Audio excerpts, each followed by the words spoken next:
Are we live? We're live. Good evening from the FF News Network headquarters. I apologize ahead of time for the quality of this broadcast. We're running on emergency power with a skeleton crew, but we're still working hard to bring you the latest events that are unfolding across the nation and around the globe. As we speak, cities, states, and entire nations are being plunged into darkness. To recap, disaster struck our transportation systems earlier in the day.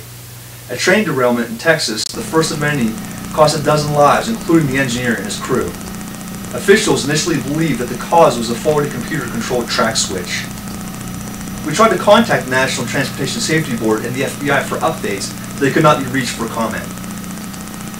Beginning soon after, from all around the globe, reports flooded in of major power outages, beginning, as best we can tell, along the western Pacific Rim from Australia to South Korea. Technology reporter Nikki Savage in Hong Kong made this report before we lost contact. Chaos runs supreme here in Hong Kong. Police forces have been forced to patrolling on foot as their vehicles refuse to start or have stalled in the street.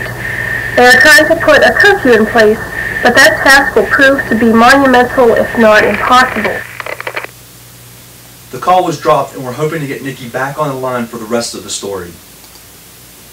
Where's the president in all of this?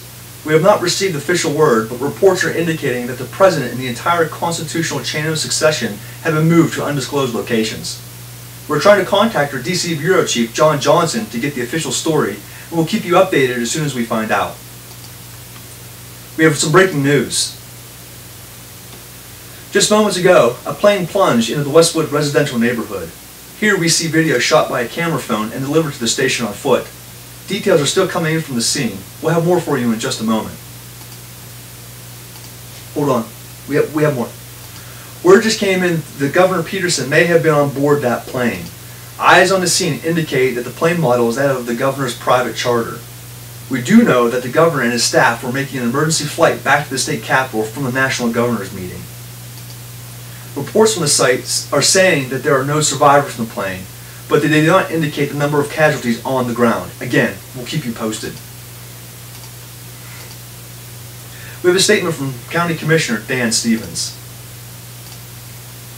Citizens are urged not to drive unless it is necessary to get home. Please refrain from driving in order to keep roadways clear for first responder emergency vehicles. He goes on to say, we hope to work with the governor and the National Guard to make sure that basic humanitarian needs are met.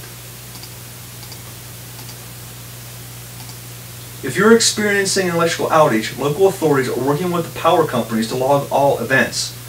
Call centers are doing the best they can, so please stay on the line.